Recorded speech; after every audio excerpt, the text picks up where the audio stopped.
Good morning. Hey, good morning, gentlemen. Good to see you. Good to see you both. Happy homecoming week. Yeah, thank you. Beautiful weather lined up for you. I tell you, you couldn't ask for a better fall day. That is at least predicted thus far for Saturday. Yeah, it's going to be gorgeous. We got so many activities, wonderful opportunities for the community to come in. We'll kick off bright and early with a 5K run, actually the Hinckley's Donut Dash. Yes, there's a reward for that. That's right. If you're going to get up early enough and run and burn off some calories, we're going to feed you more calories. Very nice. So it'll be fun. It'll be a good time. It'll be a good day. Yeah, and all the Cougars teams are playing Friday and Saturday, so people can watch soccer, softball, tennis, you name it. Yeah. And actually, one of the things I'm excited about too is there's a baseball alumni game Friday night under the lights, and so a lot of the former baseball players are coming back. We're going to be honoring Sam Riggleman, and again, who if you look at the history of Spring Arbor University baseball. We've had two coaches that have eclipsed 1,000 wins in their career. Hank Burbridge did it first, and then Sam Riggleman, who played for Hank, came back and eclipsed 1,000 wins, and so we'll retire his number over the weekend. Great. And but to be able to play that underneath the lights will be a lot of fun. So it'll be a lot of fun. Yeah, and you've got a lot of activities for the alumni, and it turns out we've got thousands of SAU alumni that live right here in Jackson. Oh yeah, it's incredible. When we think about the idea of, in fact, when I moved here in 2009, it was that was a tough time for this region. Yes. And I can remember coming in and people saying, why in the world are you moving from Texas to Michigan during this time? Everybody else is leaving Michigan and going to Texas. And I can remember at that time thinking to myself, this community has so much going for it. I mean, just, a lot of industry, great educational institutions, parks, and just, a lot of wonderful recreational opportunities. And then to begin to see and understand in a greater way just how wonderful it is to see that, as we bring students in from all over the world, and how many of them stay local and then, become, mainstays within the leadership of this great county. We're just really excited about what is happening broadly within Jackson County. It's amazing to see. And if Spring Arbor can be a part of that, the revitalization and the growth and the expansion of this county, this town, it's we're excited to do that. When you moved here, with your young family at the time, did you anticipate being one of the longest tenured presidents in the history of the university? Well, I didn't come up here to be president. I moved up here. It was interesting because we're not native Texans, right. And so. I'm from Indianapolis, Indiana. That's where my family, and still a lot of my family's there. My wife her dad was a professor at University of Illinois, and so we thought, our kids are getting to the age we wanted to get back into the Midwest, and Spring Arbor. I'd known of Spring Arbor and loved the mission and loved the purpose. The Spring Arbor University concept is it's within Christian higher education, it is the gold standard.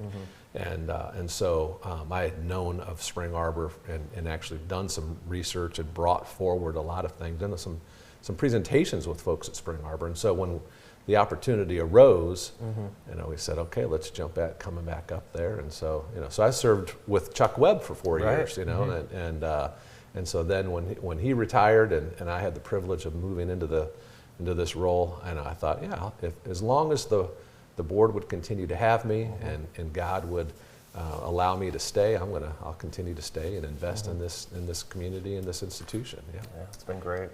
You've definitely left your mark on the institution and still to come. But wait, there's more. You've just launched an historic fundraising campaign, the largest ever in the 151-year history. That's right. That's right. Tell us about that. Well, I tell you, I'll say this. God moves and provides in ways at times that just exceed expectation, right? And you see that all through Scripture as you read about the way that God provides for His people. I can remember when we knew we needed to do some things to modernize our existing science facilities as we're moving into the STEM fields and not abandoning the arts In fact, this weekend we have a great art show. Actually have it, the artist coming to campus. And so on Saturday we have, Sasson is his name, and he is exhibiting many of his pieces. We have a donor that's donating a lot of his work that we'll display around campus, and so we're going to have this wonderful art show there. Not an abandonment of the arts, but it is saying that, hey, STEM is a growth area within education. If we're not offering engineering, we're not offering nursing and medical professions, we're not moving into, we need Christians within those fields, right? But we need to modernize our existing science buildings, and we've done a lot in adding lab spaces and clinical simulation centers, but to take the step to bring all of those under one roof, I think would be an extraordinary thing, and expand in even greater capacities the way that our education is tremendous. So an $80 million comprehensive campaign. When we launched into this, we were guessing, can we get to 40? That's a stretch. And then we said, oh my goodness, we could push this to 60. And all of a sudden we're like, we can do that. So we're $60+ million already on our way to the $80 million goal, and have a great path forward towards that. And it's going to be a beautiful facility, but also those funds, not just expansion and modernization of the Science Center, but they go towards building our endowment in greater ways. Right. And then also offering scholarships to our students in our community. Yeah. And so it's a wonderful, wonderful thing. It's amazing. We were at a luncheon when you were hinting at wanting to do this, and you were talking about 20 million at that luncheon. Right. And look at right. It's just grown. You've had the response. Donors, they've already contributed quite a bit of this goal, haven't they? Yeah, over 61 million towards that $80 million already raised. That's amazing. And so, it's just, the response from, and many people within this community. And so I think we had a campaign launch probably 2 weeks ago, something in that range. And of the folks that gathered for that, more than 50% of that 60 million were represented within that gathering, which is amazing. Awesome. Yeah, which absolutely awesome. Yeah. So what's your favorite part of homecoming week? What's your favorite part? Do you like to just kind of sit back and take it all in? You know what? I'll tell you what. One of my favorite. So we bring in food trucks, and we have all of this activity. And one of my favorite things to do. This is going to sound trivial, but one of my favorite things to do is actually I have passes for free meals and so to go around to some of the kids that are there and give them away and to see them light up, those are it's the interaction, right? Yes. It's the connection with our graduates, it's the connection with their children, and that's the thing that's wonderful is you see children and grandchildren being brought out, and the excitement of these youngsters around what Spring Arbor University is, and then you hear the stories of some of our recent alums and what they're doing, and how God is using them to serve as our concept says, critical participants in the contemporary world.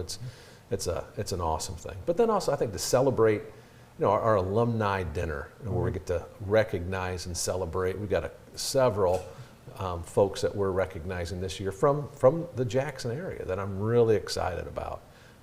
Monica Mosier is going to be a recipient of one of our awards, and her work with in Jackson has been tremendous. But the person that I'm super excited about to honor is Beth Kunselman. Beth and Charlie, longtime residents of Spring Arbor and Jackson County.